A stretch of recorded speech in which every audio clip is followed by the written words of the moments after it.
The views and opinions expressed on the Nova Society are those of the panelists and guests and do not necessarily reflect the views or opinions of the Phoenix Research Institute or any institution which any panel member is associated.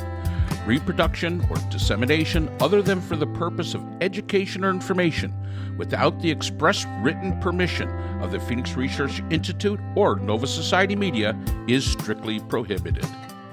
I'd like to welcome everyone back to the Nova Society. I'm your host, Dr. Brooklyn Ann Weldon, and I'm here with my panel, Dr. Scott Gershwer and Dr. Mark Bound. Today, our panel will once again be answering questions. Today, we have John, who hails from New York. And John says, it seems the conflict in Israel is expanding with ballistic missiles being shot at Israel. When does the panel think Israel will finally have had enough and bring their full military into the war? The second and third parts of the question from John are, would the U.S. support Israel if they expand the war, and what might be the reaction from the rest of the world if Israel expands the war to total war? And I would add that if the U.S. were to support Israel, what might that look like? All right, so can I grab this? Mark Bound? No rooster, but yes, go right ahead. This might sound tough, but I think the world loves a dead Jew and really feels terrible when it happens. But when the Jew fights back, they're not all that happy about it. If Israel were to, for Israel to unleash its ultimate arsenal would be nuclear war. And I hope it never comes to that, certainly, and I don't think it will. What Israel is doing now is trying to clear sites in southern Lebanon so that they can bring their population back to their homes that they had to evacuate. I don't think, and I hope I'm not wrong about this, I don't think that they're going to invade southern Lebanon. I don't think they have to do that. I think what Israel does best, I've said this before, is these targeted attacks that are amazingly innovative and clever and not pitched battles, although they can be pretty good at pitched battles. The 2006 war in Lebanon, which was a relatively short war as wars go, was very costly for Israel, and I don't think they want to go there again. I do think that the war in Gaza is winding down. It's not over yet, but it is winding down.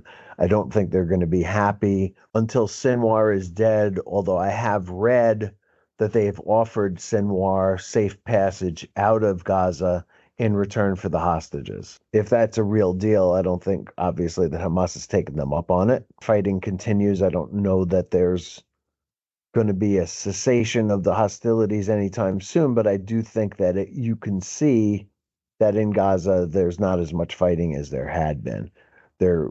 You get the occasional missile strike or operation happening, and unfortunately civilians continue to die there, which is terribly tragic and totally avoidable, by the way, if Hamas would only stop using them as human shields. They are also fighting in the West Bank, which is really unfortunate because the only solution to this problem is for Israel to pull its settlers out of the West Bank and give that territory to the Palestinians to use as their own country. And I don't think that the action in southern Lebanon is going to last very long, but it is meant to sort of clear out the missile sites. They see where the rockets and the missiles are launched from. They destroy those sites. That's kind of the operation there. If they find out that there's a leader, they kill the leader. Other people also get caught in that. Again, unfortunate, but necessary. The one thing that I think people don't understand, and I went to last night. I was at the 92nd Street Y in Manhattan to see a film that a friend of mine made about a kibbutz that was attacked in 10/7, and the people are still dealing with it. And as he said to me on a phone call just before we began recording today, he said, these people are not in post-trauma yet. It's almost a year later and they're still in trauma. They're still traumatized. They're not post-trauma. And they haven't even begun that process yet. It's going to take well over a year for them to even get to PTSD about what happened to them on that day. When I brought up to him the speech Netanyahu made 2 weeks prior to that attack, where he said, we're about to normalize relations with Saudi Arabia and it will include a state for the Palestinians, he didn't know about it. He's a really smart guy, and he's making he made a documentary film, went to Israel and made a documentary film about people there. And he had no idea about this deal that was being crafted by Biden and Blinken, their team, the Israelis and the Saudis' insistence on the fact that there would be a process to a state for the Palestinian people as part of this deal.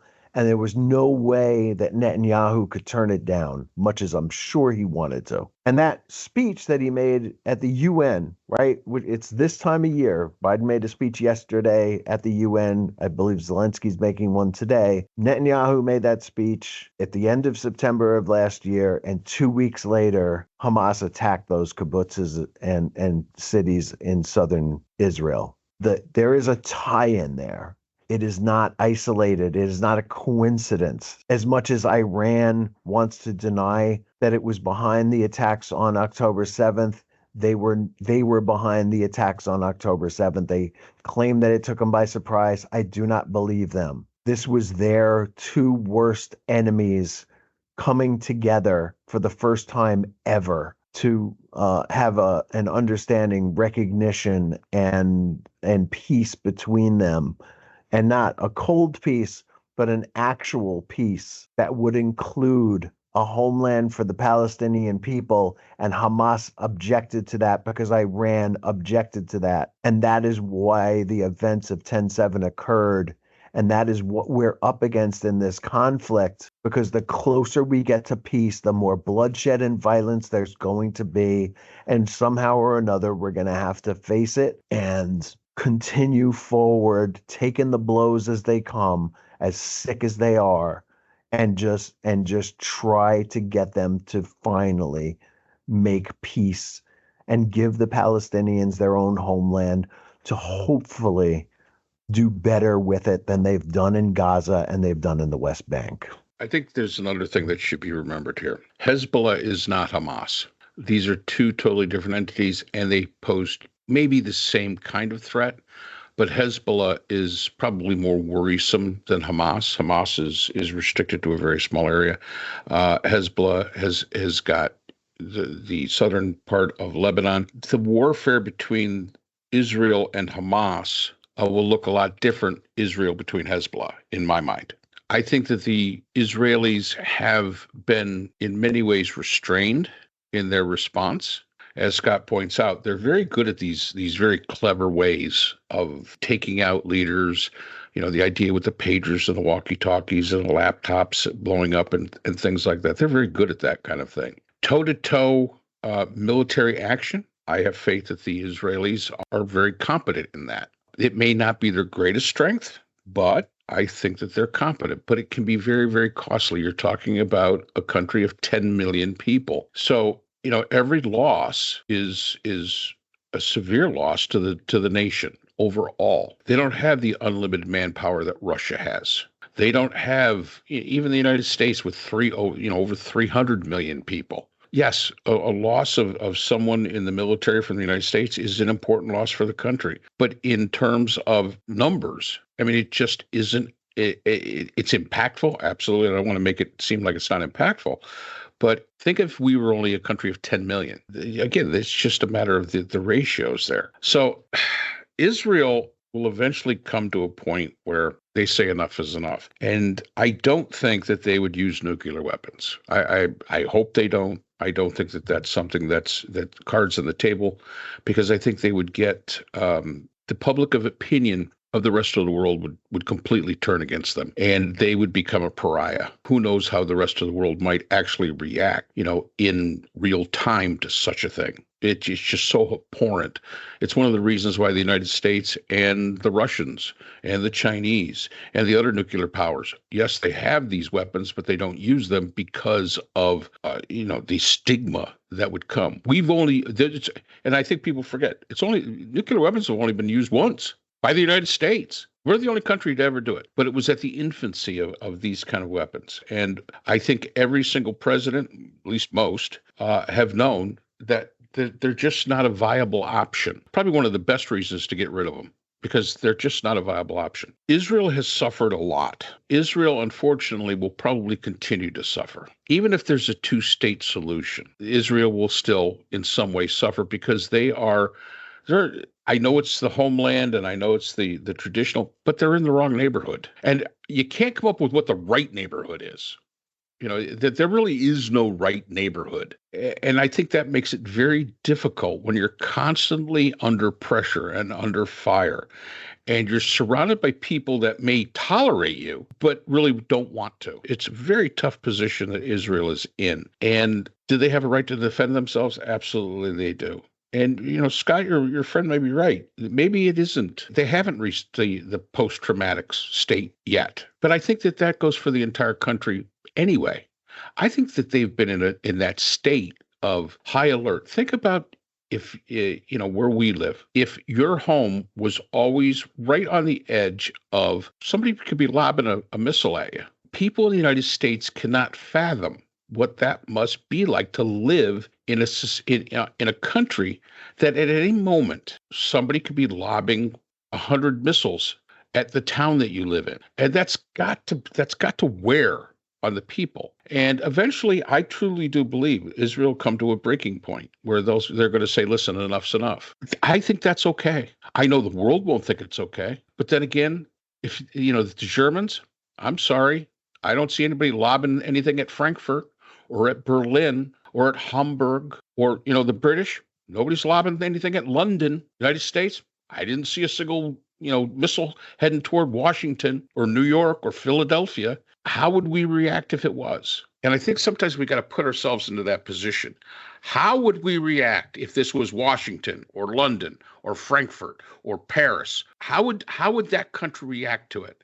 And we are asking for Israelis to be restrained in a neighborhood that is constantly doing this to them. And I just can't see, I can't see that lasting forever. Being married to somebody of Jewish descent, they are very patient people. I could say, she's very patient with me. But the fact is they have a point where they simply say, no, enough's enough. And I think the expectations of the world as it relates to Israel is a lot different than what their own expectations would be for themselves. If the shoe was on the other foot, I think their acceptable reaction would be far different than what the restraints that they place onto Israel. As for the United States, again, I think the United States, would we support them? Yes, I think we would. We would support them with weapons and money. No doubt about it. Boots on the ground, I doubt it. I truly doubt that we would ever do that. And I don't honestly think the Israelis would want us to do that. They know how to take care of their own house. It's a matter of perspective. And I think that the rest of the world, Scott and I neither one of us have ever said one good thing about Bibi Netanyahu. But where we sit now, and I'm just talking about the Israeli people, where we sit now, we all have to really sit back and say, wow. How do you live under this kind of pressure, under this kind of threat every single day of your life? And I don't think anybody in the Western world can really understand that. We say we try to. We say we understand it, but I don't think we do. I don't think we have there's no comparison as far as a situation comparison there. And I think that's, look how much we lost our minds when they put, where the Russians were trying to put missiles in Cuba. My God almighty, the United States about lost its bloody mind. Can't do that. Israel lives with that threat every single day. Not nuclear, but they live with the same kind of threat. So that's my thought onto that. And I think that the world has got to say, you know what, maybe they have been kicked around enough. And maybe it's time that we just mind our own damn business, let them take care of business the way they seem to think they have to. Yes, let's continue to support them. Yes, let's do all the diplomacy that we possibly can, because I don't really think Netanyahu's making very many correct decisions. But let's see if we can move toward that. But even when a two-state solution exists, somebody's not going to be happy with it. And it's going to be, I'm sorry, the two-state solution, I agree that it's something that should happen, but it does not solve all the problems. Yeah, and just in case John from New York is a younger person than we are, I want to mention that when there was a war in Beirut in 1983, I think it was, and Ronald Reagan decided to intercede by sending in the Marines, those Marines ended up being sitting ducks because we're dealing with a level of desperation, depravity, whatever it was that motivates people to destroy other people that we can't fathom really. And I would never want to see that again. So my hope is that the United States continues to provide Israel with the arsenal that it needs to stave off invasion and counter Iran and its proxies, but never puts American kids in harm's way the way that Reagan did that year. Yeah, that's a great point. But whenever we look at conflicts, and conflicts are different, what is going on in Ukraine is a tragedy. There's absolutely no doubt. But that's a totally different war than what the Israelis are fighting, a completely different war. It is more that what's going on in Ukraine is more conventional than what is being seen in Israel.